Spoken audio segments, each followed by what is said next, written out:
Hola, ¿cómo están? Bienvenidos. La idea es empezar a hacer unas lecturas de el curso de metafísica de Cornelio Fabro. Y la idea es ir avanzando capítulo a capítulo, ir comentando un poco, leyendo y comentando. Y hoy vamos a hablar justamente de este curso, y aquí hay una presentación que se hace y dice: este curso contiene las clases dictadas por el padre Fabro en la Pontífica Universidad en 1948 y ha sido preparado para uso de los alumnos que asistieron a aquella clase. Cornelio Fabro se ha dedicado de lleno a investigar y sacar a luz la inspiración profunda y las líneas conductoras de la síntesis metafísica, personal y originalísima de Santo Tomás de Aquino. En esta tarea ha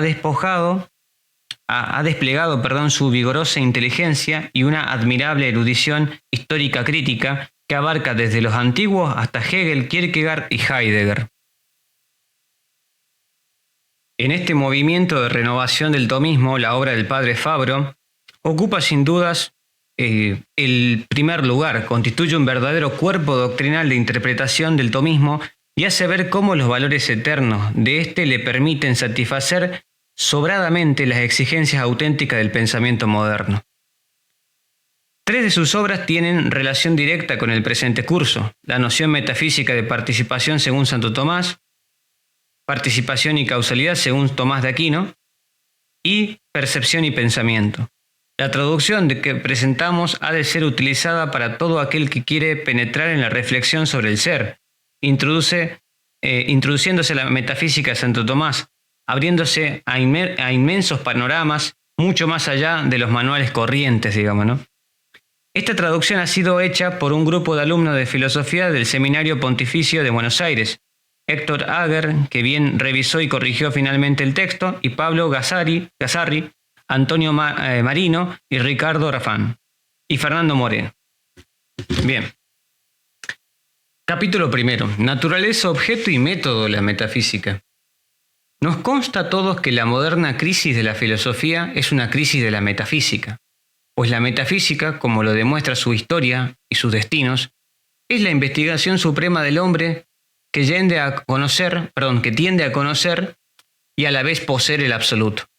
O sea, para Fabro, este problema actual de la filosofía, cómo delimitar su objeto, su quehacer, las grandes discusiones que se han dado, esas grandes flexiones que se han dado en la historia de la filosofía, de fondo tienen el núcleo en una problemática metafísica, tal como lo diría Nimio Danquin, que para Nimio Danquin la metafísica es la esencia de la filosofía. Si hay un problema en la metafísica y en su quehacer, habrá un problema en la filosofía misma, ¿no?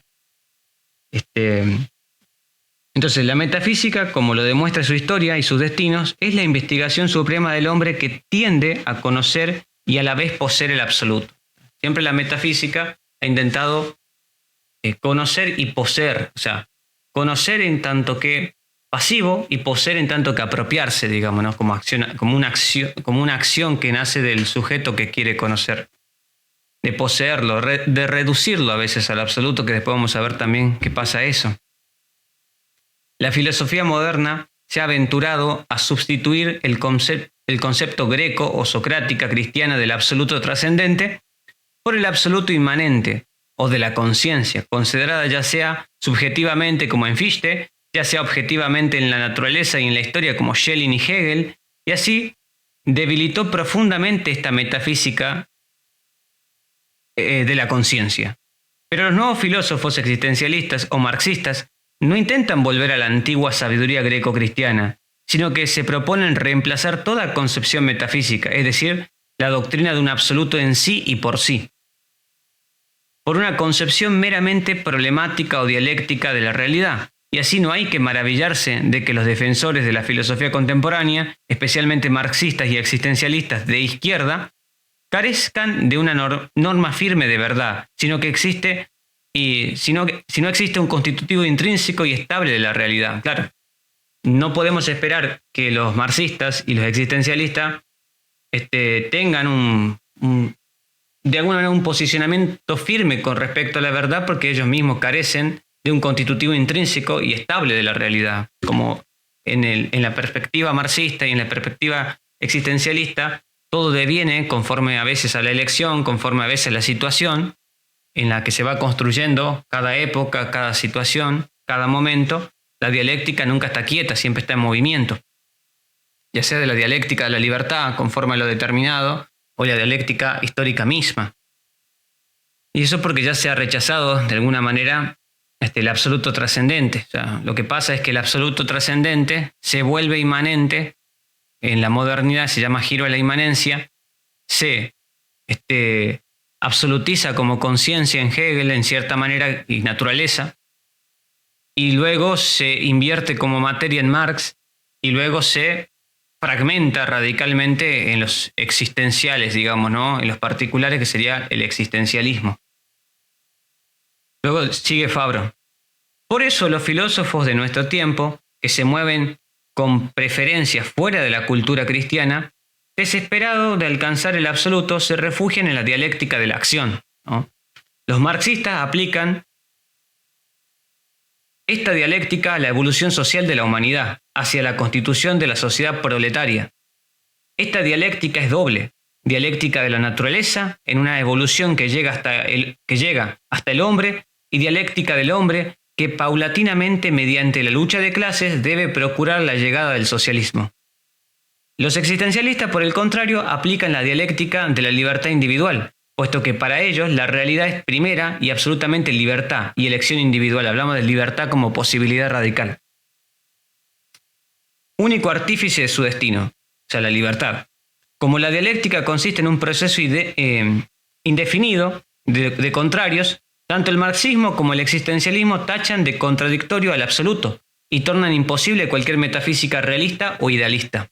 Claro, como la metafísica tiende a conocer y capturar de alguna manera, conocer y poseer el absoluto, la noción de absoluto es contraria a la dialéctica en cierta manera, porque la dialéctica es algo que se va construyendo, es algo que se va dando, y el absoluto es algo acabado, digamos, ¿no? Y por eso tanto los marxistas, en su dialéctica histórica, como los existencialistas rechazan de primera entrada lo que sería el absoluto. Es importante marcar también algo que es un dato, ¿no?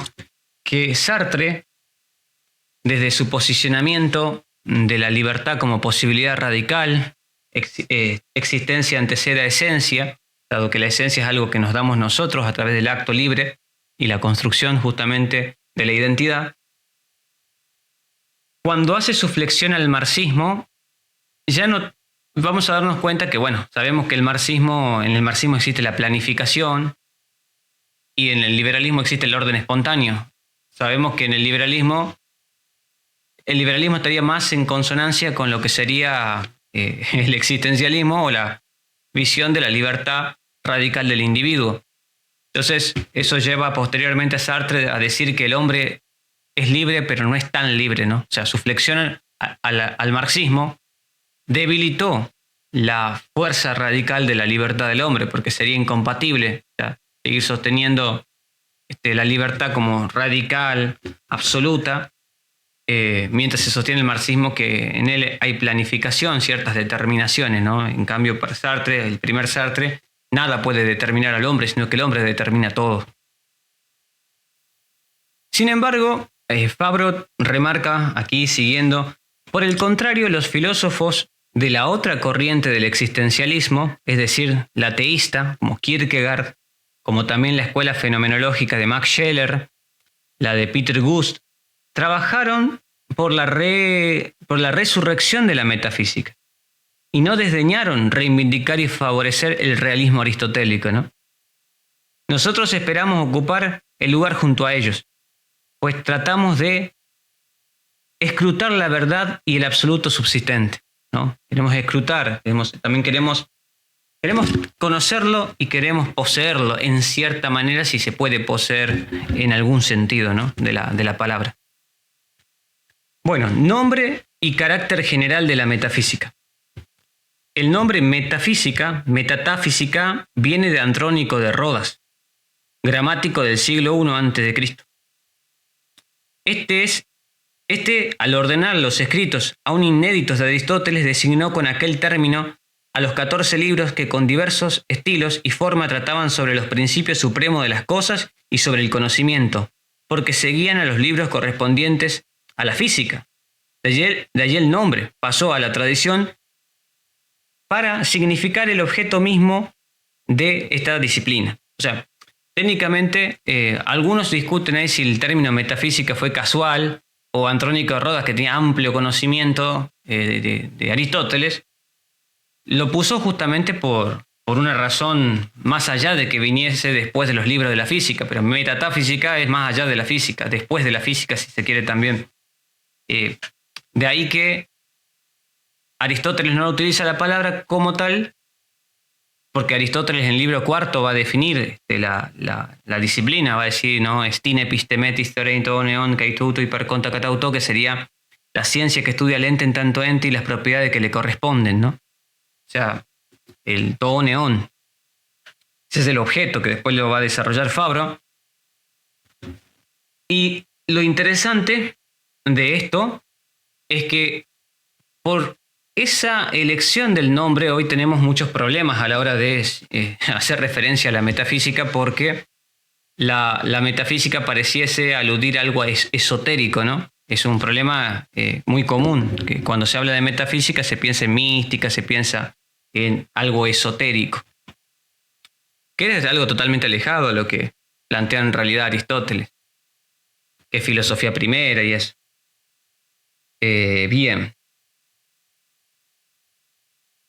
Aristóteles lo llamó primero teología, o sea, fue en su periodo platónico, cuando consideraba al ser supremo, bien de todo bien, como primer objeto y luz misma del saber. O sea, Aristóteles nombra a lo que hoy se llama metafísica, primero teología, en su etapa platónica, ¿no?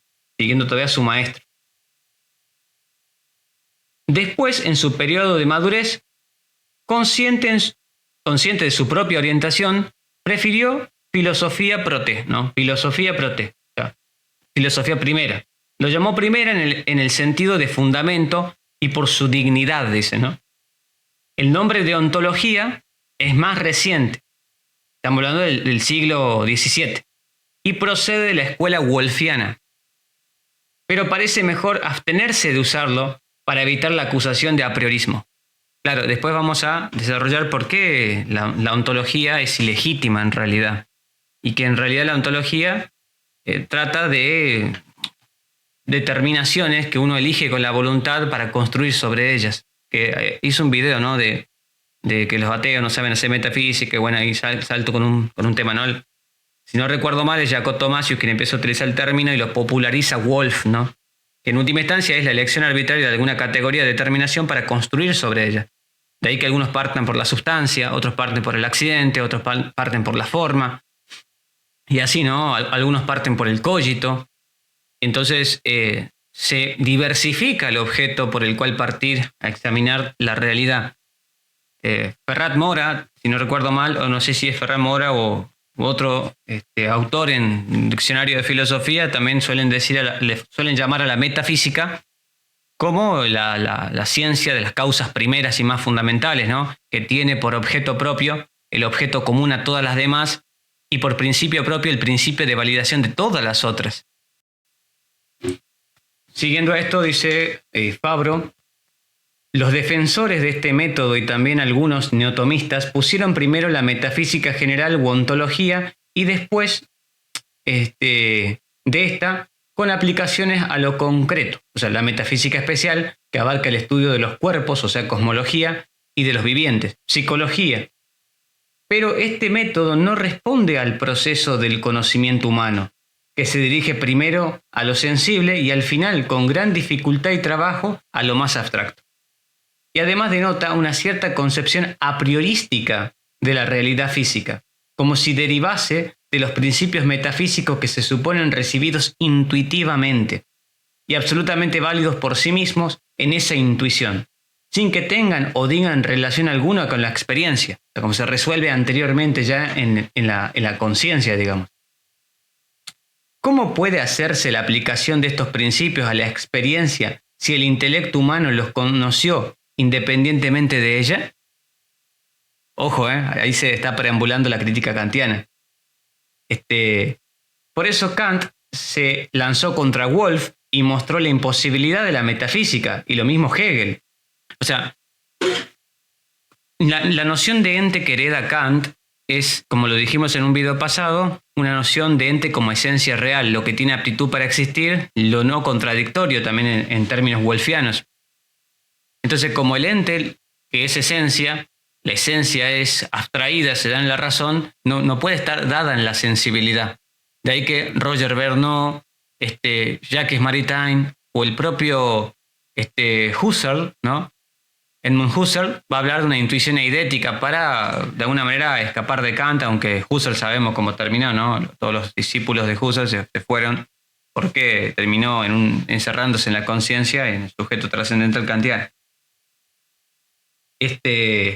Más o menos no pudo escapar de Kant, no siguió el lineamiento de Franz Brentano, que la intencionalidad de la conciencia era hacia las cosas, ¿no? Intencionalidad de algo, o sea, del ente.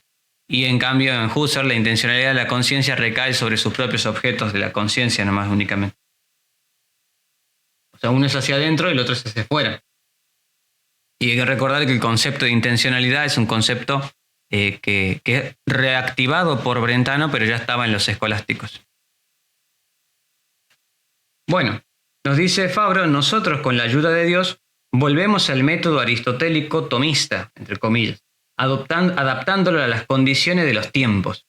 Creemos firmemente que la metafísica del angélico doctor, en su núcleo, es válida para todos los tiempos y encierra virtualidades para satisfacer las necesidades de cualquier época. Eso responde a la naturaleza misma de lo que representa la quinate para la Iglesia, doctor común, doctor universal, es el doctor para todos los tiempos, digamos, ¿no? Eso también lo remarca Castellani, con ciertos matices, de alguna manera siguiendo a Joseph Pieper, ¿no?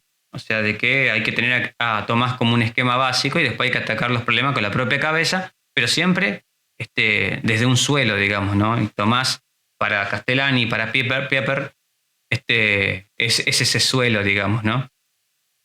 Continúa Fabro diciendo, ya hablaremos más adelante sobre el método dialéctico reductivo que nos proponemos seguir. Ahora solo vamos a indicar que hemos de seguir estrictamente y en su detalle los textos del filósofo y de la quinate. O sea, sabemos que el filósofo es Aristóteles, ¿no? Fíjense el título que se ganó, que cuando los escolásticos escribían como dice el filósofo, sabían que estaban hablando de Aristóteles. No es un filósofo más, es el filósofo. Después de Aristóteles solamente hay otro filósofo que se ganó el título de el filósofo, y ese es Hegel, ¿no? Hegel es el filósofo en la modernidad. O sea, después de Aristóteles, el único que ganó el título y la dignidad del título es Hegel. Entonces dice, ahora solo vamos a indicar que hemos de seguir estrictamente y en su detalle los textos del filósofo y de la quinate, haciendo notar su conexión lógica y filológica histórica. Fabro está muy metido en los análisis críticos históricos también. O sea, después de la encíclica Aeterni Patris y la Comisión Leonina de volver a hacer una edición de las obras de Tomás de Aquino, que lo mandó León XIII, el Papa León XIII, es increíble los estudios que se han formado a partir de ahí, los análisis de Gilson, el padre Torrell, los propios análisis de Fabro, Gutiérrez, el padre Gutiérrez, bueno, ya sabemos de, por ejemplo, el Instituto de Estudios Medievales en Toronto, las ediciones leoninas que retoman después de casi 400 años, que no se tocaron los textos, a hacer correcciones. Imagínense que el De Veritate nomás ya contaba con la nueva edición leonina con una corrección de más de 10.000 errores. Solamente el De Veritate, ya en las ediciones leoninas, hay una corrección de más de 10.000 errores que de alguna manera condicionaban la lectura de los tomistas con respecto al pensamiento de Tomás y no permitía de alguna manera sacar el pensamiento original del mismo. Luego dice Fabro, así ofreceremos a los estudiantes textos abundantes en su expresión original para que capten a la vez la conexión real de los problemas en estas fuentes, la belleza del estilo y la propiedad de los términos, dice Fabro. De modo que lo que se presenta no es tanto una colección de tesis, sino más bien la problemática de las verdades primeras y supremas para el hombre, verdades que lo llevan a las cosas celestiales, donde está el origen y el término de todo ser, el origen y el término de todo ser, dice Pablo. Y sobre todo del hombre, que peregrina en esta tierra y padece una sed ardiente del infinito. Hermoso lo que escribe, ¿no? Lo repito, dice, ¿no? De modo que lo que se presenta no es tanto una colección de tesis, sino más bien la problemática de las verdades primeras y supremas para el hombre. Un libro que recomiendo muy bueno, que es un manual, Adolfo Carpio, Principios de Filosofía, una introducción a su problemática, que no es lo mismo hacer un recorrido meramente histórico de los autores, sino hacer un recorrido de las problemáticas filosóficas. Eso es hermoso en ese sentido, porque te introduce en el meollo de la discusión, en el meollo de la especulación filosófica. Entonces, ¿no? De modo que lo que se presenta no es tanto una colección de tesis, sino más bien la problemática de las verdades primeras y supremas para el hombre, verdades que lo llevan a las cosas celestiales, donde está el origen y el término de todo ser, y sobre todo el hombre, que peregrina en esta tierra y padece una sed ardiente del infinito, ¿no? Nos hace acordar un poco a San Agustín, ¿no? Nos creaste para ti, nuestro corazón estará inquieto hasta que repose en ti, dice, ¿no? San Agustín.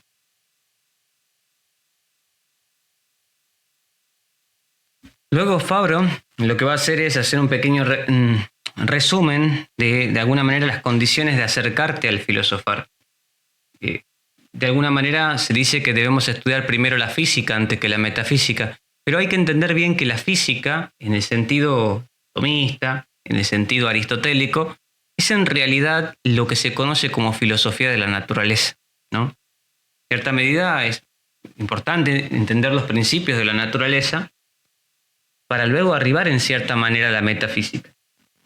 Y después, nos dice acá Fabro, y ya a las puertas de la metafísica podemos decir que su objeto tomado en general, según el cual se distingue de las otras de las otras ciencias y de los otros conocimientos, es la realidad en su totalidad, materialiter, o el absoluto mismo en el cual se fundamenta toda la realidad y nuestro conocimiento de la realidad. Así como las ciencias físicas trabajan principalmente por medio de la experiencia y las matemáticas y la geometría mediante construcciones imaginativas del espacio y la cantidad, la metafísica procede, por el contrario, de manera allísima o casi puramente intelectual, casi, ojo ahí, casi puramente intelectual, en cuanto que en ella se observa cabalmente el modo del intelecto, el modo en que el intelecto se relaciona con las cosas, y las cosas mismas como fundamento de tal relacionar. Por fin la metafísica, al elevar sus conceptos humanos, que hay que recordar que la metafísica es un quehacer humano, o sea, la metafísica, los ángeles no hacen metafísica, Dios no hace metafísica, la metafísica es algo propiamente humano, de ahí que podemos remitirlo o atravesar una cierta antropología, el modo que lo hace la analítica existenciaria del Dasein, en Heidegger, ¿no? Aquel que se pregunta por el ser, ¿no? Aquel ser donde se da la pregunta por el ser, ¿no? Hace posible la teología y la reflexión científica sobre el objeto de la revelación, bajo la luz y guía de la fe. O sea, cuando nosotros nos hemos penetrado en el sentido filosófico, podemos avanzar hacia al quehacer teológico, porque un quehacer teológico es un quehacer informado conceptualmente, ya tiene categorías filosóficas, ya tiene conceptos filosóficos, ¿no? O sea, hay un, entre comillas, cierre categorial, digamos, para que la teología usa y se sirve de la teología se sirve de la filosofía, o sea, como diría Tomás de Aquino, la filosofía es sirvienta de la teología, pero ese juicio hay que entenderlo que es un juicio que se hace desde la teología. O sea, la filosofía no puede llamarse a sí misma sierva de la teología porque es la más libre. Así que es un estamento superior, o sea, la teología, donde se dirá que la filosofía es sierva, ¿no? Eso lo dice la teología de la filosofía, pero la filosofía no lo dice de sí misma. Eso hay que tenerlo bien en claro. Por tanto, nos va a decir Fabro, de modo que a nadie escapa de la importancia de la metafísica, ya sea con respecto a la verdad de las cosas visibles, ya sea en lo que toca principalmente a las realidades invisibles. La metafísica está entre los dos mundos, como un puente a través del cual pasa la sabiduría humana y de alguna manera también la revelación misma. Es el lugar en que las cosas adquieren significado en la mente humana. La frase que dice la filosofía metafísica sierva de la teología, bien entendida, expresa dignidad y no servidumbre únicamente. O sea, es dignidad, no servidumbre. Qué buena expresión que utiliza acá Fabro. De modo, bueno, esto yo lo leí. La metafísica, luego dice, en su orden, que es el de la naturaleza, llega hasta el absoluto y constituye el último jalón en el itinerario temporal de nuestra inteligencia. O sea, ya quiere arribar al ser, porque después, como diría Alberto Vuela en su tesis doctoral de El ente y los trascendentales, la primera pregunta es por el ente, la última es por el ser. Ya después del ser se acaba el preguntar porque fuera del ser o después del ser solamente, o sea, está la nada, o sea, solo la nada se le opone al ser. Y sobre ella no se puede, sobre la nada no se puede preguntar algo, o sea, porque en la nada no, de alguna manera no se puede cultivar, no puede brotar ninguna respuesta, ¿no?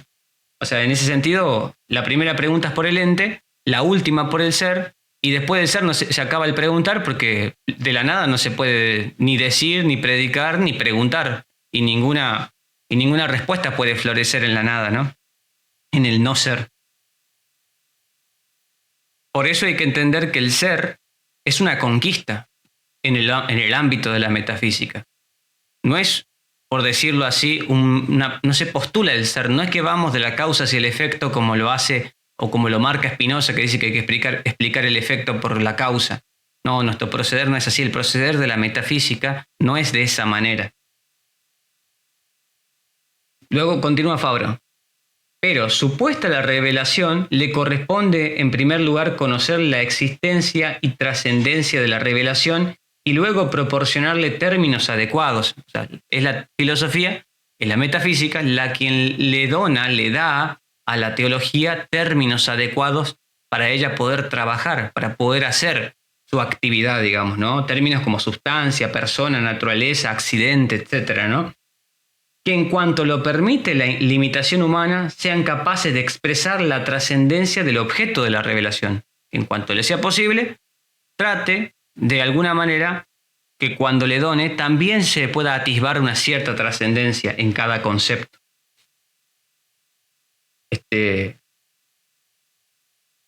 Luego dice, por eso los destinos de la metafísica, ojo, son también de algún modo los destinos de la teología. Claro, si uno tiene una mala filosofía, va a tener muy mala teología. Eso es lo que se está diciendo. Por eso, los destinos de la metafísica son también de algún modo los de la teología. Vemos así que en épocas sumamente metafísicas se produjeron considerables adelantos teológicos, como en la edad patrística o en la escolástica del siglo XIII. Para una buena construcción hay que utilizar muy buenos materiales. Hay que pensar aquí mucho en la teología sistemática, ¿no? La teología sistemática, que es técnicamente filosofía aplicada a la revelación.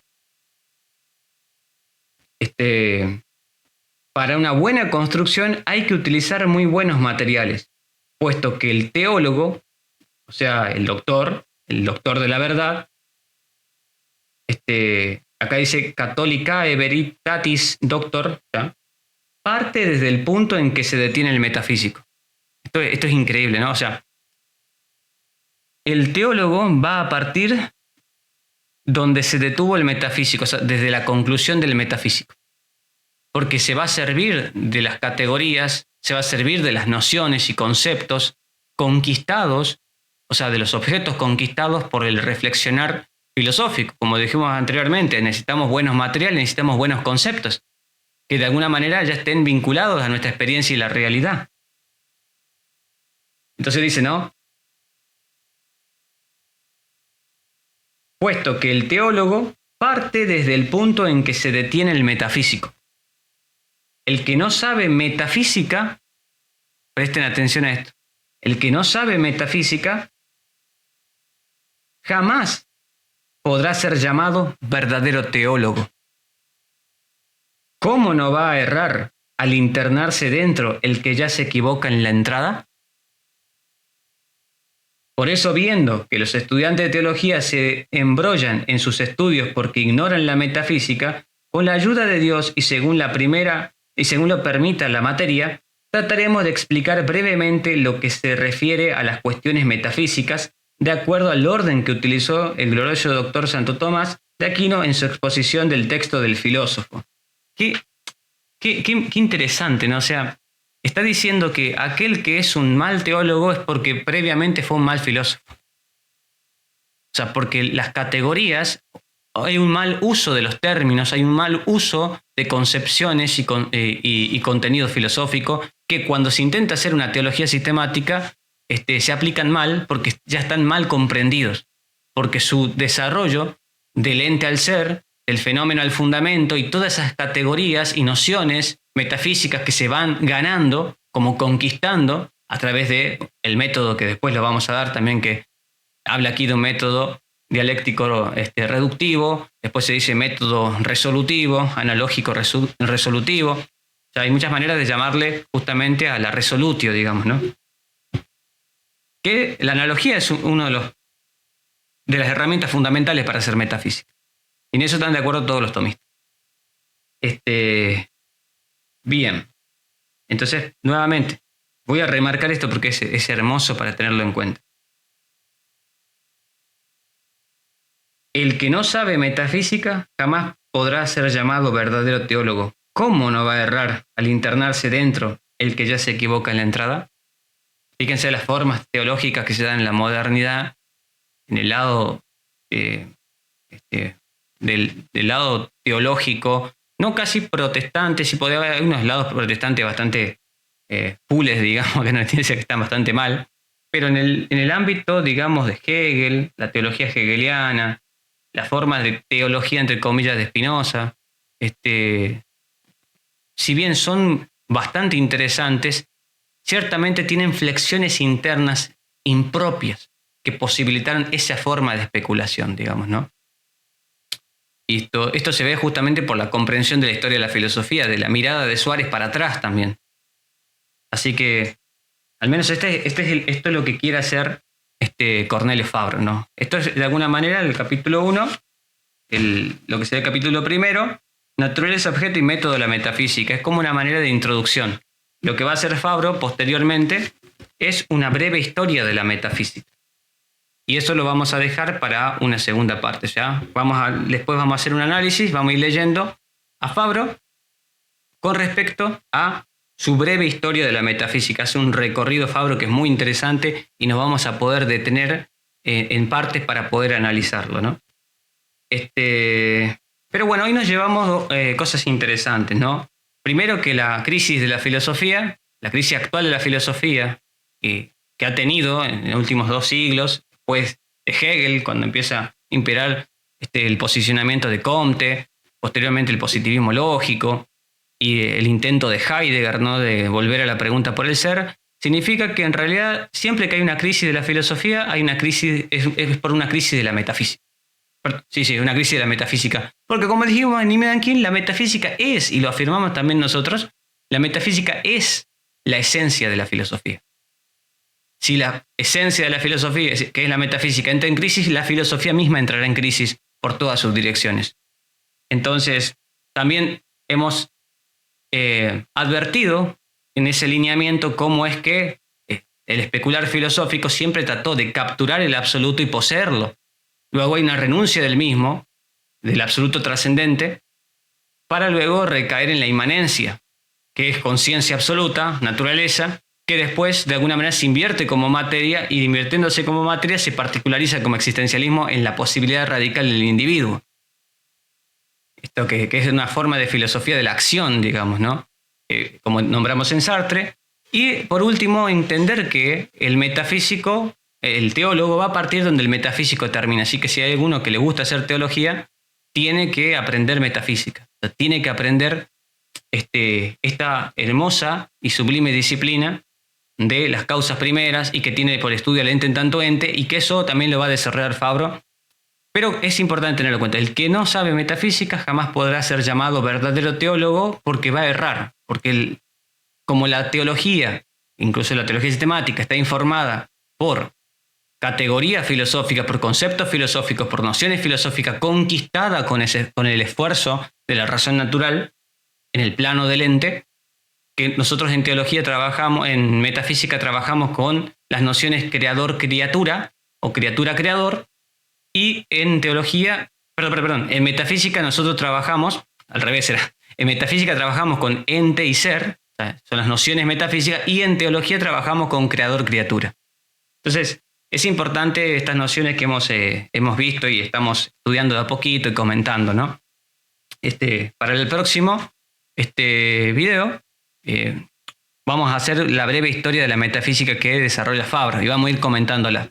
Así que bueno, si les gustó, si se quedaron escuchando, denle like, compartan y bueno, muchísimas gracias, nos estamos viendo pronto. Seguramente en estos días ya voy a estar sacando la otra parte. Vamos a tratar de hacer una serie leyendo, no todo texto, pero sí las partes fundamentales y ir comentando el curso de metafísica de Fabro. Y yo creo que nos vamos a enriquecer y vamos a aprender a hacer metafísica como Dios manda, ¿no? Bueno, saludos y hasta la próxima.